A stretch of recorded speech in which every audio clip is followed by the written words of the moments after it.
ഈ ഒരു രാത്രിയോടെ കഴിഞ്ഞാൽ രാമചന്ദ്രൻ്റെ ജയിൽ ജീവിതം അവസാനിക്കുകയാണ്.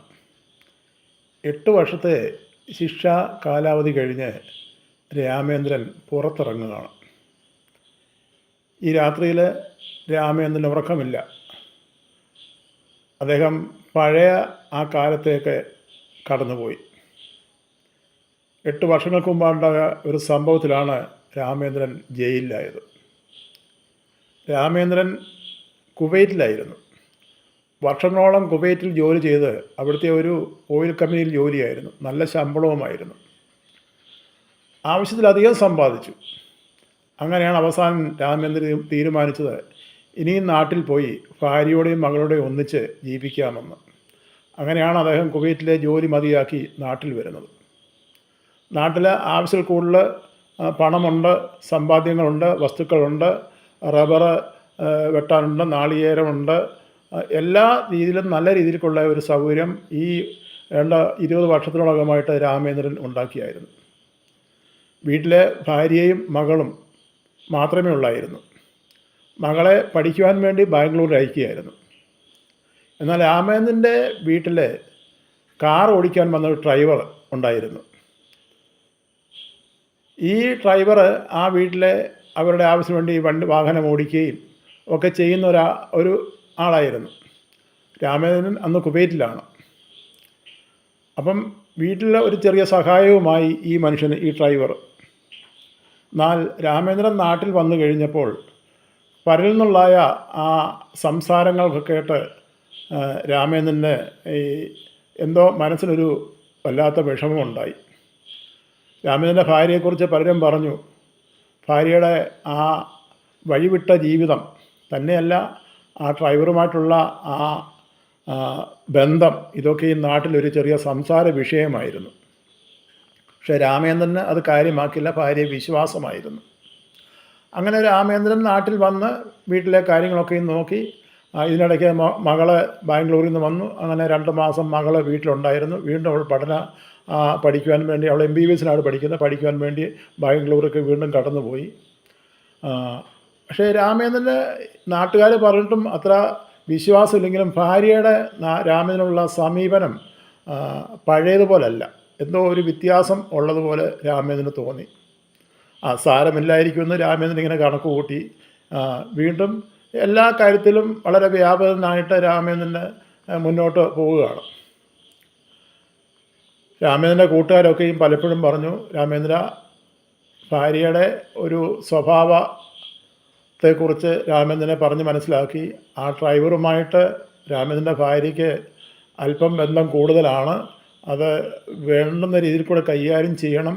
ആ ഡ്രൈവറെ കഴിവതും അവിടുന്ന് ഒഴിവാക്ക് ഒക്കെ രാമനോട് പറഞ്ഞു. അപ്പോൾ ഇതൊക്കെ മനസ്സിൽ വെച്ചുകൊണ്ട് ഒരു ദിവസം ഈ രാമചന്ദ്രൻ ഭാര്യയോട് പറഞ്ഞു, ഇവിടെ ഇപ്പം ഞാനുണ്ടല്ലോ, നമ്മുടെ വാഹനം ഓടിക്കുവാനും നമ്മുടെ കാര്യങ്ങൾ നടക്കുവാനൊക്കെയും ഞാനും ഉണ്ടല്ലോ. ഇനിയിപ്പം ഡ്രൈവറുടെ ആവശ്യമില്ലല്ലോ. എന്തൊരാവശ്യം വന്നാലും ഞാനില്ലയോ വണ്ടിയും കൊണ്ട് പോകേണ്ടത്. അതുകൊണ്ട് നീ ഒരു കാര്യം ചെയ്യും, നമുക്ക് ഡ്രൈവറുടെ ആവശ്യമില്ല. ഡ്രൈവറെ നമുക്ക് പറഞ്ഞു വിടാം. അവന് വല്ലതും കൊടുക്കാനുണ്ടെങ്കിൽ കൊടുത്തിട്ട് ഇനി നമ്മുടെ ഡ്രൈവറുടെ ആവശ്യം ഈ വീട്ടിലില്ല. അപ്പോൾ ഭാര്യ പറഞ്ഞു, അതല്ല, ഡ്രൈവർ നിൽക്കട്ടെ, നമുക്കെന്തെങ്കിലും ആവശ്യമുണ്ടെങ്കിൽ നമുക്ക് വേറൊരു സഹായത്തിൽ വേറെ ആളെ വിളിക്കണ്ടായല്ലോ എന്നൊക്കെ പറഞ്ഞു. രാമചന്ദ്രൻ്റെ വാക്ക് ഭാര്യ അത്ര കാര്യമാക്കിയില്ല. അപ്പോൾ രാമചന്ദ്രന് സംശയം കൂടി. കാരണം ആ ഡ്രൈവറെ പറഞ്ഞു വിടാത്തതിനുള്ള കാരണം രാമചന്ദ്രൻ ഇങ്ങനെ തർക്കിക്കൊണ്ടേയിരുന്നു.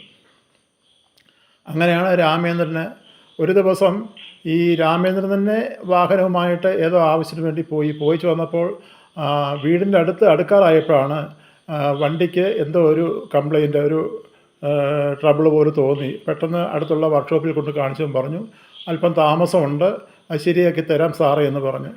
അപ്പം രാമചന്ദ്രൻ കണക്ക് കൂട്ടി, ഉച്ചയായല്ലോ, ഞാൻ ഇനിയും വീട്ടിൽ പോയി ആഹാരം കഴിക്കാം, അവിടെ നിന്ന് ഒരു അല്പം ദൂരമേ ഉള്ളൂ. അപ്പം രാമചന്ദ്രൻ ആ വർക്ക്ഷോപ്പിൽ ആ കാർ ഇട്ടിട്ട് വീട്ടിൽ നിന്ന് നടന്നു വരികയാണ്. വന്ന് വീടിൻ്റെ ഗേറ്റ് തുറന്ന് അകത്ത് കയറിയപ്പോൾ അനക്കവും മെനക്കവും ഒന്നുമില്ല, ആരെയും കാണാനില്ല.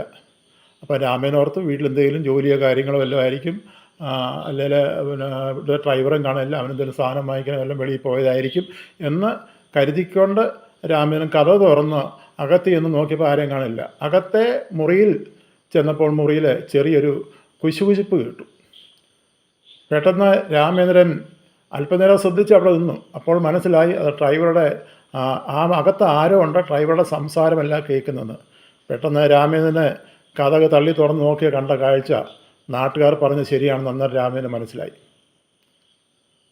സ്വന്തം ഭാര്യയുടെ കിടപ്പുമുറിയിൽ ഒരു അന്യപുരുഷൻ നിൽക്കുന്നത് കണ്ടപ്പോൾ രാമേന്ദ്രൻ്റെ രക്തം തിളച്ചു. അവിടെ ഇരുന്ന ഒരു കുപ്പി ഉണ്ടായിരുന്നു. ആ കുപ്പി ഭിത്തിയിൽ അടിച്ച് പൊട്ടിച്ചിട്ട് രാമൻ ഓടിച്ചെന്ന് ആ ഡ്രൈവറെയും കുത്തി, രാമേന്ദ്രൻ്റെ ഭാര്യയെയും കുത്തി. രണ്ടുപേരെയും കുത്തി കീറി അവിട്ട്. ബഹളം കേട്ട് എല്ലാവരും ഓടി. സംഭവം അറിഞ്ഞപ്പോൾ എല്ലാവരും മൂക്കത്ത് വിരൽ വെച്ചു. അന്നേ രാമേന്ദ്രൻ്റെ വിവരങ്ങളൊക്കെ എല്ലാവരും പറഞ്ഞതായിരുന്നു.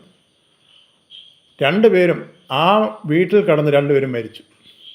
പിന്നുള്ള ബാക്കിയുള്ള നിയമ നടപടികളൊക്കെയാണ് പിന്നെ നടന്നത്. അങ്ങനെ രാമേന്ദ്രൻ ജയിലിലായി. അതിനിടയ്ക്ക് മകള് ജയിലിൽ രാമേന്ദ്രൻ ആയ സമയത്ത് തന്നെ മകളെ വേറൊരാളെ വിവാഹം കഴിച്ചു. മകള് ഭർത്താവിൻ്റെ കൂടെ താമസിക്കുന്നു. ഇന്ന് രാമേന്ദ്രൻ്റെ കാലാവധി പൂർത്തിയാകുകയാണ്. വീട്ടിലോട്ട് മടങ്ങിപ്പോകണോ, വീട്ടിൽ ചെന്നാലുള്ളതായ കാര്യങ്ങൾ എങ്ങനെ നാടിനെ അല്ലെങ്കിൽ പൊതുവിനെ എങ്ങനെ അഭിമുഖീകരിക്കുന്നുള്ളതായ പ്രയാസമാണ് രാമേന്ദ്രൻ്റെ മനസ്സിൽ കൂടി ഇങ്ങനെ ഓടിക്കൂടിപ്പോയത്. മകൾ അതിനുശേഷം രാമേന്ദ്രനെ വിളിക്കുകയോ കാണുകയും ചെല്ലുകയൊന്നും ചെയ്തിട്ടില്ല. അപ്പം രാമേന്ദ്രൻ ചിന്തിച്ച് ഇനിയും വീട്ടിലോട്ട് പോകുന്നില്ല എന്നുള്ള തീരുമാനത്തിൽ രാമേന്ദ്രൻ ഇരുന്നു.